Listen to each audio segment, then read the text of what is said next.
Thank you so much for attending my presentation about Ariados, the most almost cool Pokemon ever, and first we have to set expectations. The reason I'm talking about this thing at all is because I love it. Ariados is one of my personal favorite Pokemon, largely because I find it so interesting competitively, but that doesn't mean it's strong. This Pokemon is really bad. Ariados has a stat spread that's unique to say the least. You're slow, you're frail, and while 90 attack isn't terrible when combined with Mega Horn, you aren't outputting that much damage. Plus, the Spider is a terrible type combination of bug poison. This is not only rocks weak, but also can't hit stuff or consistent neutral damage. Despite some fun stuff, which we will talk about, Ariados isn't that strong. This thing is awful. The first builds we're going to talk about are the Baton Pass ones, and I can already see the comments. Electric Ring Girlfriend, Baton Pass is banned.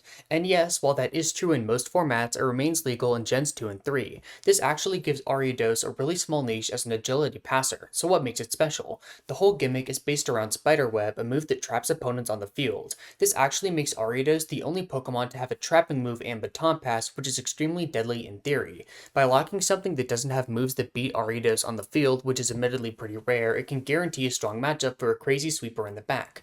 Imagine a scenario where I switch into a Misdreavus as they mean look. Then, if they don't switch and instead go for the classic Perish song, I could use Spiderweb. Somehow, Misdreavus kinda doesn't have the tools to effectively dispatch of Ariados that quickly, sometimes not even having an attacking move.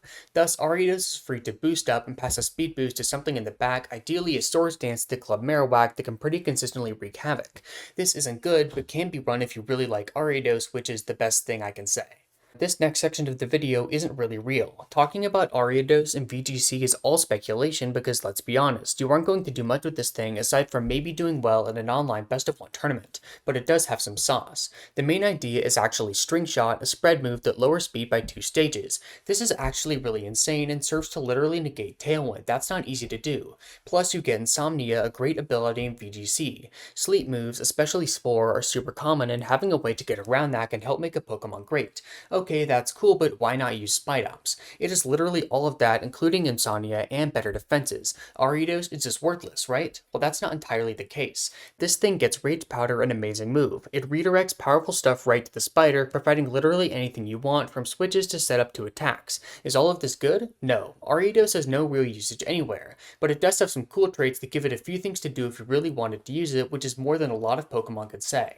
And now we finally made it, the moment you've all been waiting for, Ariados' place in Gen 4 Ubers. The idea is pretty simple. Ariados has 3 traits that combine to give it a role as a lead. 1. Toxic Spikes, a powerful hazard in Gen 4 Ubers. 2. The Insomnia ability, letting it beat, you can't see me but I'm doing massive fucking air quotes right now. Actually, you know what, no, I can, here, beat, it can beat Darkrai. It can beat lead Darkrai. It can beat lead Darkrai. You take Dark Void with Insomnia, giving Ariados a free T-Spike up. Ariados can't kill it even though it has the type advantage, but you do get some real value while making Darkrai comfortable. 3. Bug Bite and Shadow Sneak legitimately threatening lead Deoxys. You stay alive with Sash, knock them down to theirs, and exploit its lack of priority by locking in Sneak for the knockout. This is also a bit stupid, as Deoxys could easily just set spikes and leave killing Ariados up to something in the back, but only letting them get one up is cool. The gimmick isn't actually real. It gets no usage anywhere among good players, but if you were playing Gen 4 Ubers and were really drunk / high / inebriated in any way, you've got something to do. In conclusion, I love this Pokemon. It's bad, but the things it can do are actually remarkably cool, and hey, it can do some stuff in an Ubers format which is pretty nice. Thank you so much for watching.